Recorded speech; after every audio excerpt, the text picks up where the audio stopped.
Hello students, जैसा कि मैंने कहा था कि इम्पॉर्टेंट टॉपिक्स मैं टाइम टू टाइम लाती रहूँगी। क्योंकि हमारे पास अब टाइम नहीं है ज़्यादा बचा, तो सबसे इम्पॉर्टेंट टॉपिक्स मैं ऑर्गेनिक केमिस्ट्री की डिस्कस करना चाहती हूँ।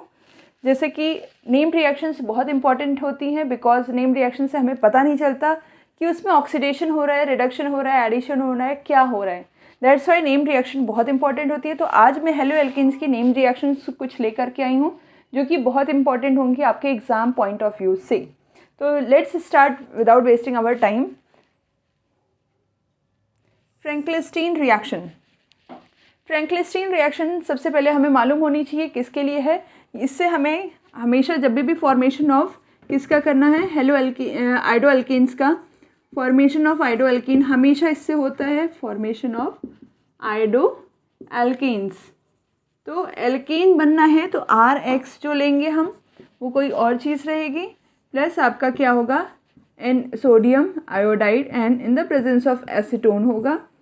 तो आपका फॉर्मेशन क्या होगा, RI हमेशा ऐसे बनेगा, प्लस NaX जो है आपका रिमूव हो जाएगा।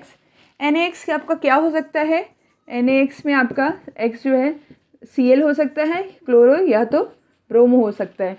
और ये जो है ये आपके इनसॉल्युबल होते हैं या तो स्लाइटली सॉल्युबल होते हैं आपके एसीटोन में, जिसकी वजह से ये ईजिली आपके प्रेसिपिटेट हो जाते हैं, प्रेसिपिटेटेड, और तो उनको फिल्टरेशन के थ्रू जो है रिमूव कर लिया जाता है और हमारा क्या होता है, हमेशा एल्काइल आयोडाइड फॉर्म हो जाता है, या तो हेलो एल्केन्स जिसको कहेंगे, या तो एल्काइल आयोडाइड फॉर्म हो गया। और नेम रिएक्शन क्या हुई, फ्रैंकलिस्टीन रिएक्शन। क्वेश्चन आ सकता है आपका, ये बनाकर दे दिया जाएगा और पूछा जाएगा रिएजेंट्स क्या होंगे, किससे ये आपका फॉर्मेशन होगा। या तो दूसरा हो जाएगा कि ये रिएक्शन दे दी जाएगी, इस रिएक्शन का नेम पूछा जाएगा। तीसरा क्या है, रिएजेंट पूछ लिया जाएगा, और या तो रिएक्टेंट पूछ लिया जाएगा, कुछ भी दोनों पूछ लिया जा सकता है। और अधिकतर ये एसीटोन और NaI ये कंडीशन आपको याद होनी चाहिए, फ्रैंकलिस्टीन रिएक्शन की बहुत इंपॉर्टेंट कंडीशन है। Next reaction is the Swarts reaction. Swarts reaction जो होती है फॉर्मेशन ऑफ फ्लोरोएल्केन्स करने के लिए होती है, फॉर्मेशन ऑफ फ्लोरोएल्केन्स। अभी तक हमने क्या किया था, आयोडाइड का देखा था, आयोडो अल्केन्स बनाने का। ये फॉर्मेशन ऑफ फ्लोरोएल्केन्स के लिए आपका स्वार्ट्स रिएक्शन होती है।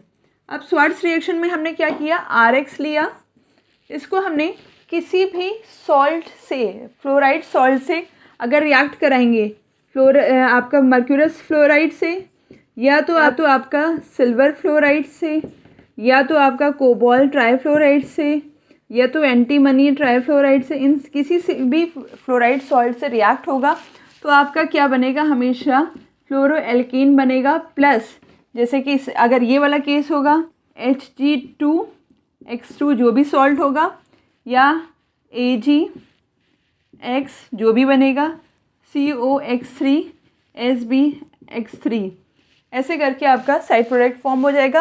अगर क्वेश्चन में ऐसा कुछ एग्जाम्पल आ रहा है जिसमें कि एक ही पे दो आपके हेलोजन ग्रुप्स लगे हैं, अब दो हेलोजेंस के ग्रुप में हमेशा क्या होता है, कोबाल्ट ट्राइफ्लोराइड या तो आपका एंटीमनी ट्राइफ्लोराइड ही काम देगा, जिसकी वजह से दोनों क्लोरीन एटम्स रिप्लेस हो जाएंगे फ्लोराइड से।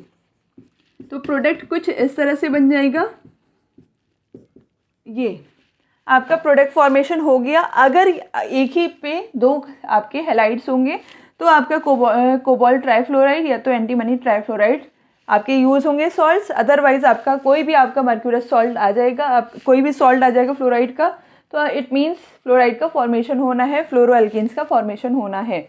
Next topic is Borodin Hunsdiecker reaction.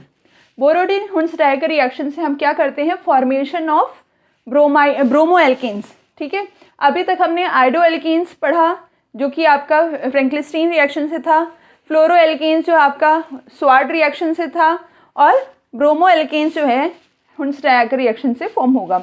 अब इसमें क्या लेते हैं, silver salt of carboxylic acid ले लिया इन the presence of Br2 and CCl4 solution, ऐसे किया। अब इसमें क्या बनेगा, ये जो CO2 है वो एस्केप करके निकल जाएगा CO2 के फॉर्म में, और बचेगा हमारे पास क्या, CH3, Ag के बदले Br आ जाएगा, Br प्लस एक Ag और एक Br बन करके AgBr बन जाएगा। और आपका CO2 रिलीज हो गया। ठीक है, अब इसमें देखने वाली क्या बात है कि अभी तक 1 2 2 कार्बन का था, अब 1 कार्बन बचा। इट मीन्स 1 कार्बन कम हो गया।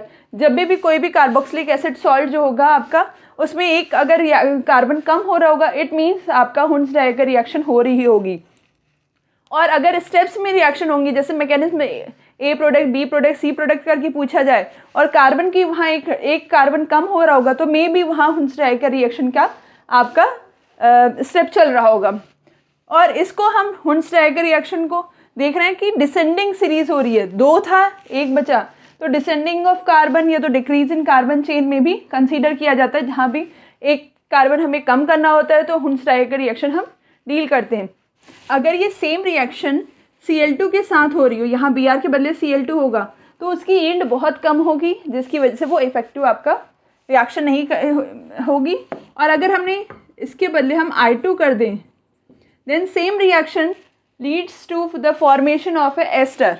जैसे कि आप ये CH3COOAg plus I2 in the presence of CCl4 reflux कर दिया, तो प्रोडक्ट आपका आ गया CH3COOCH3 methyl acetate. Methyl acetate बन गया and this is also a named reaction AgI। ठीक है, this is also a named reaction का बेन-बॉन सिमोनी रिएक्शन। ये जिसमें कि I2 यूज़ हो रहा है और सेम आपके रिएजेंट्स हैं, और इसमें एस्टर फॉर्मेशन हो रहा है जिसमें कि AgI एंड CO2 रिलीज हो रहे हैं। तो ये 4 रिएक्शंस हो गई इंपॉर्टेंट आपके हेलो एल्केन्स चैप्टर से, जो कि बहुत इंपॉर्टेंट